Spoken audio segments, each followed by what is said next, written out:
You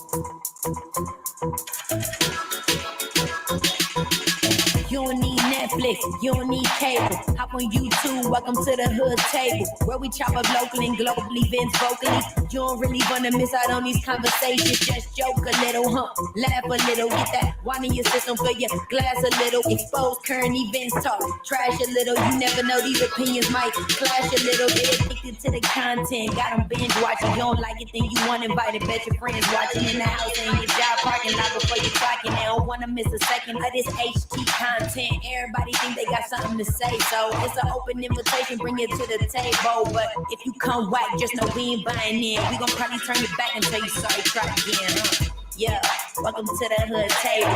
You don't need Netflix, you don't need cable. Yeah, welcome to the hood table. You don't need Netflix, you don't need cable.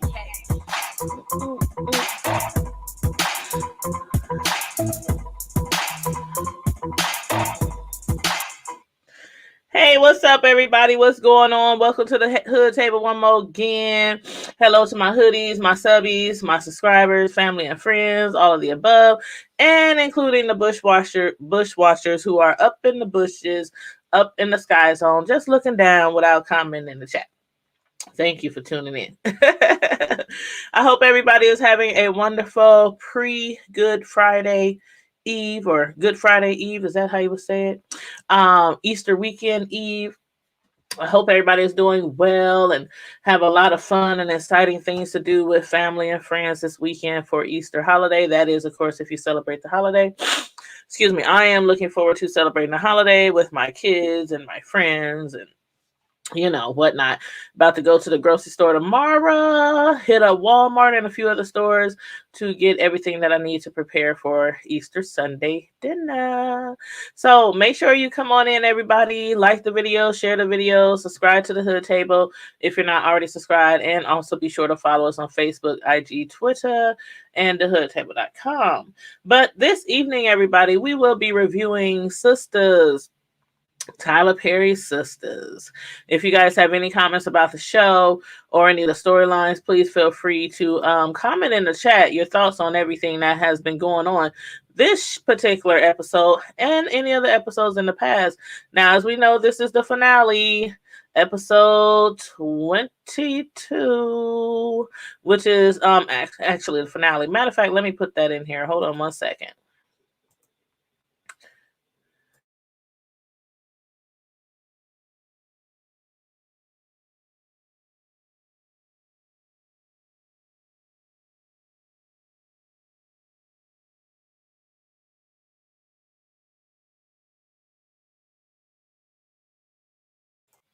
Okay, one moment while I go grab something real quick.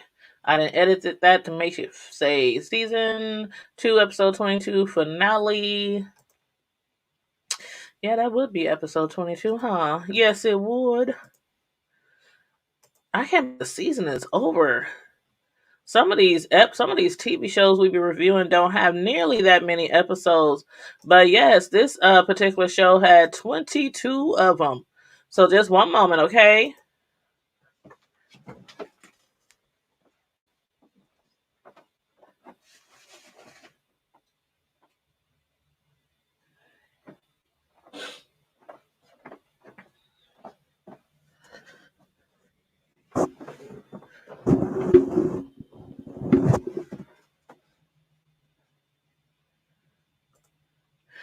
Alrighty. So are y'all ready to go so we can get this review popping?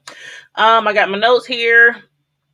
Again, we'll be reviewing Sistas, season 2, episode 22 finale, and it was titled, oh, I done knocked my mic to the side. And it was titled In the Shadows. So this episode, we started off right back in a very awkward place of aisle 9 at the grocery store.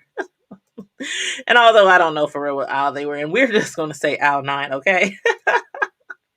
But Zach had come from around the corner of the aisle right after Karen and Fatima had realized that they both have a guy in their life by the name of Zach.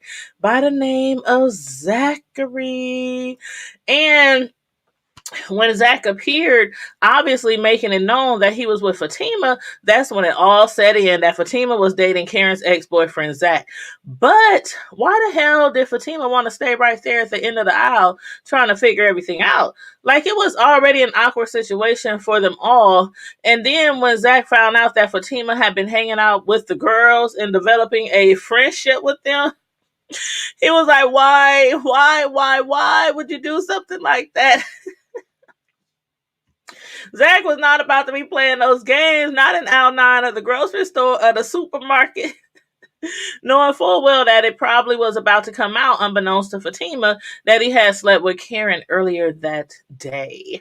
I swear, y'all, in real life, I bet that Zach is a type who is forever funny without even trying to be. He be having me cracking up like every single episode. But yeah, after Zach walked off, Fatima understood exactly why he wasn't trying to stick around, because he was sticking both Fatima and Karen. But however, he did come back. He did come back only to end up storming off again. Zach feels like, well, actually, he doesn't feel as if he owes anything to Karen nor her girlfriends. And I agree. Because neither Karen nor her girls knew that Zach was messing with their new friend, just like Fatima had no knowledge that her new hairdresser was Zach's ex-girlfriend. And on top of that, Fatima and Zach are not even officially dating. Neither are Zach and Karen. So from where I'm sitting at, they all are very much single, right? Ain't nobody tied down to nobody. Ain't nobody got no ring on their finger. Nevertheless, I do where Fatima was coming from. So it's probably best for now, at least for now, that Zach moves out, since he obviously still has strong feelings for Karen. But then I was like, well, where the hell is our homie Zach going to be staying now? Then we saw. Of course, he would go back to Danny's apartment, where he was fed very well by her boyfriend, Preston. But did y'all see Danny beating him with that belt in efforts to kick him out of her crib? I don't know what Zach is going to do now. I mean, you think maybe he could possibly stay in one of those properties, the ones he be fixing up and flipping for those investors?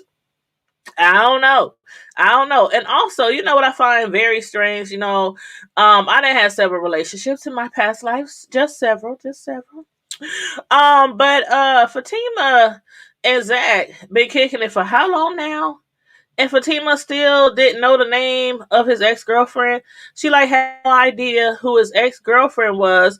When on the flip side, even Zach knew that Hayden had set him up from being jealous after realizing Zach was hitting his leftovers. So why do y'all think Zach never mentioned Karen's name?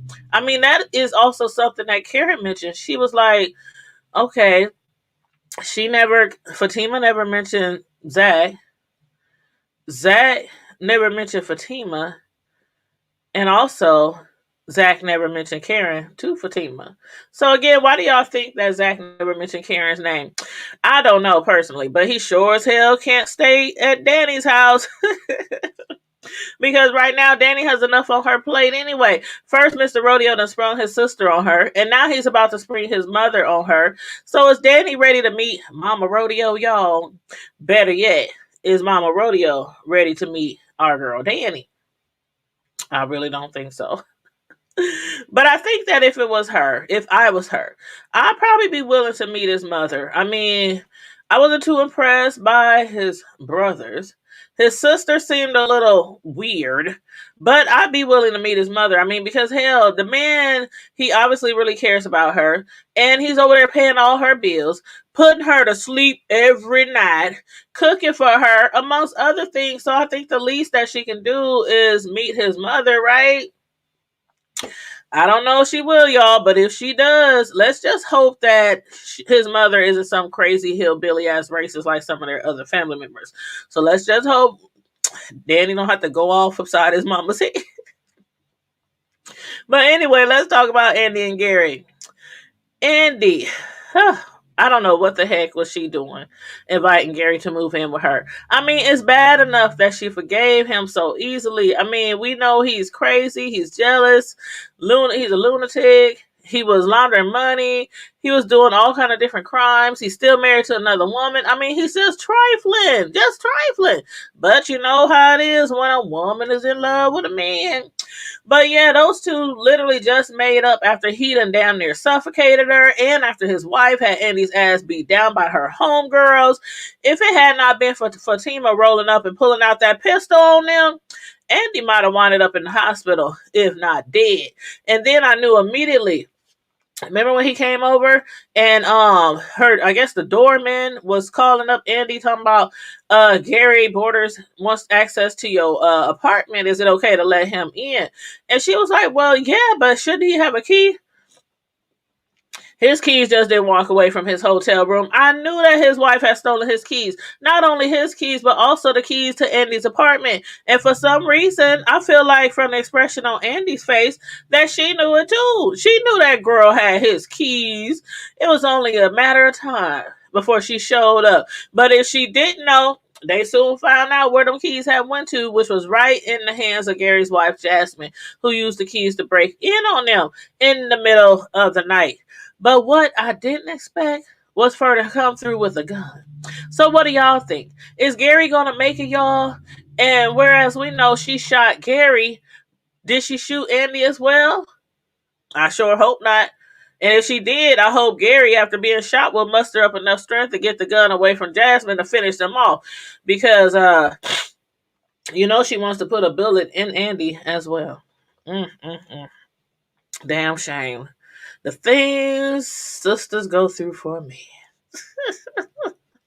But moving right along. Let's discuss Maurice, Calvin, Sabrina, Jacoby.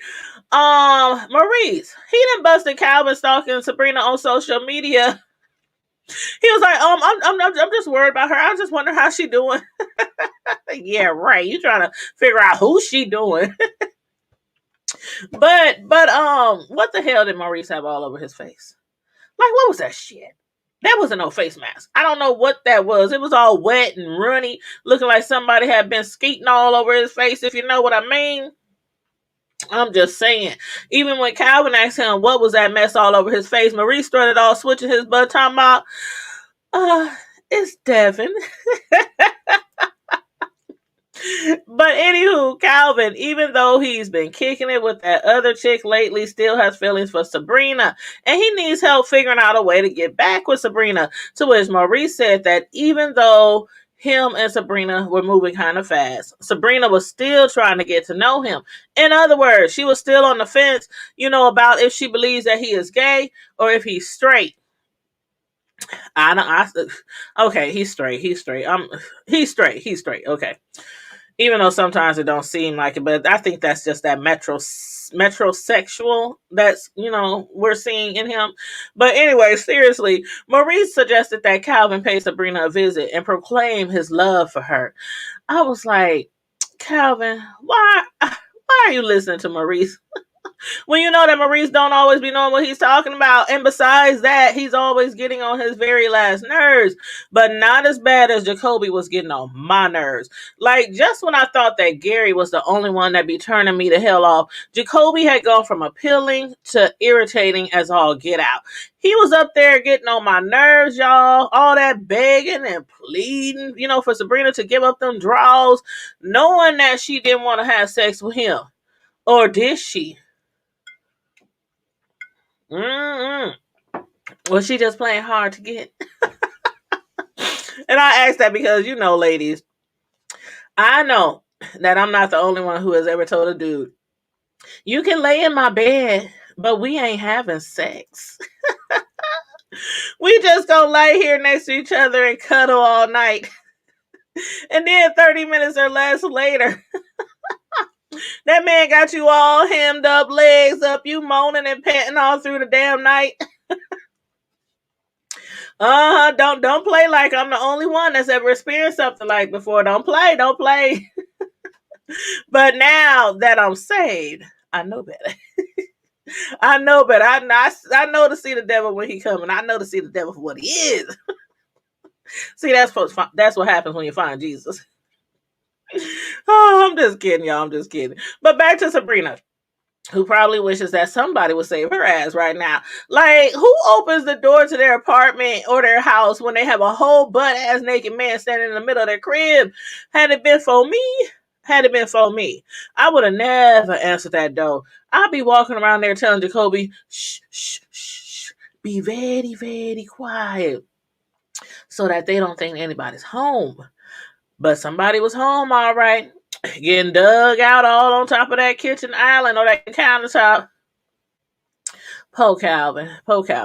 He was ready for all that at all. He had a feeling that Sabrina was going to wind up hooking up with Jacoby, but thanks to Maurice pumping his head up to go over there to get his woman back, he's now up there feeling and looking pretty stupid.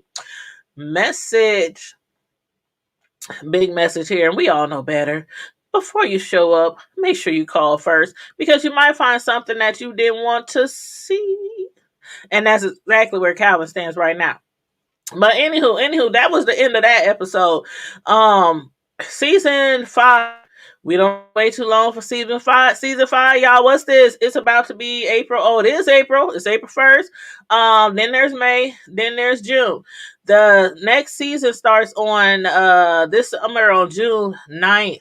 So we only got a few months, and I like these seasons that a lot of these shows been doing, recently, as within like the last year or so. A lot of these shows, even though some of them has been set back because of CBD-19, a lot of these shows has been able to go on and they've been able to move easily from season to season. Within like a few months after the past season starts, another season starts. So I am looking forward to season 5. Please let me know what you are looking forward to see in season 5. For one, I want to see if Jasmine killed Gary or if she just injured him. If she'll try to kill Andy or if Andy will be rescued or be able to tackle her and get the gun from her or whatnot. I'm looking forward to seeing if Danny is going to meet her man, Mr. Rodeo's rest of his family, especially his mother. I'm looking forward to not Maurice, but oh god, Karen. I'm looking forward to see what's going to happen with Karen and Zach, if they'll actually end up getting back together. Is it over for Karen and Aaron, or will Aaron give her another chance?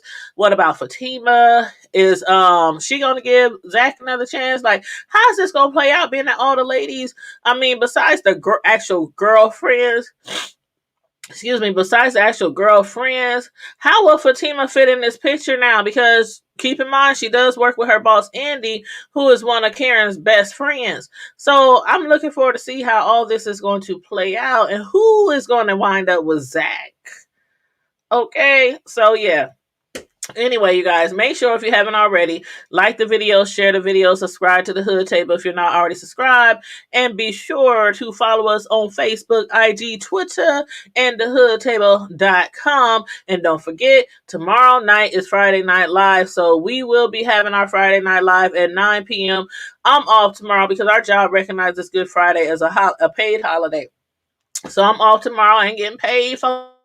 And then I always request, ever since I can remember, I always request the day after the holiday off because I am a cook and a baker, a personal custom cake decorator, that is. So I do a lot of cooking, for the holidays. And we be tired when we be cooking. We be tired. I'm going to go to the grocery store tomorrow. Probably early in the morning because you know how it is. It's Friday. It's payday. It's the first of the month. So cash your checks and come on. I don't get no first of the month check, but with my little check that I do get from my job, I'm gonna try to get up to the grocery store, the supermarket, and get my shopping over with before everything sells out at the stores because I'm gonna need me like some roast. I'm gonna need me like some greens, some cornbread, some chicken and dressing, some ribs, some ham, mac and cheese, green beans with a burger in it. Y'all know what I'm talking about. For those of y'all who don't know better, we in the Midwest like our baked beans with the burger in it, okay? But anyway, I hope everybody has a wonderful holiday and be here at 9 p.m. tomorrow night for our Friday Night Live show, which is a no topics off limit, no holds barred Friday night show. That's how it always go down. We can have up to 10 people up here on the screen with us to discuss any and every topic you want to from the hood to the White House. Any topic from the hood to the White House.